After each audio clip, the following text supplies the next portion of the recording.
Zee 24 तास एक पाऊल पुढे। नाशिकमधलं चिखलीकर प्रकरण उजेडात आल्यानंतर आता राज्यभरात असेच अनेक प्रकार उघड होत आहेत।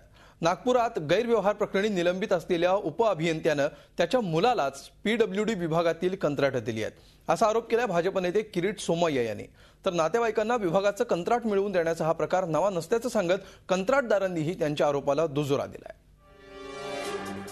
नागपूरच्या सार्वजनिक बांधकाम विभागातल्या घोटाळ्या प्रकरणी निलंबनाची कारवाई झालेला हा आहे उपअभियंता टोलीराम राठोड।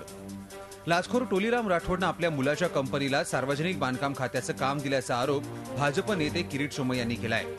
सार्वजनिक बांधकाम विभागातले अनेक अधिकारी अशाच प्रकारे आपल्या नातेवाईकांना या विभागातल्या विविध कामांचं कंत्राट देत असल्याची माहिती सोमय्या यांनी सबळ पुराव्यानिशी दिली आहे। तर किरीट सोमय्या यांच्या या आरोपाला कंत्राटदारांनी दुजोरा दिलाय।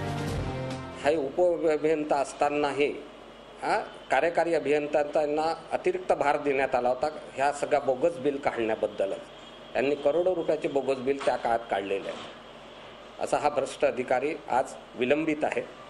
2007 ते 2009 दरम्यान नागपुरात मुख्यमंत्र्यांचं शासकीय निवासस्थान रामगिरी, उपमुख्यमंत्र्यांचं शासकीय निवासस्थान देवगिरी, मंत्र्यांचं निवासस्थान रवी भवन, विधान भवन या सर्व इमारतींमध्ये खोटं काम आणि महागडे फर्निचर बसवल्याचं सांगून सार्वजनिक बांधकाम विभागातल्या 24 अधिकाऱ्यांनी 119 कोटींचा आर्थिक गैरव्यवहार केला होता। या संदर्भात खात्यामार्फत चौकशी करण्यात आली।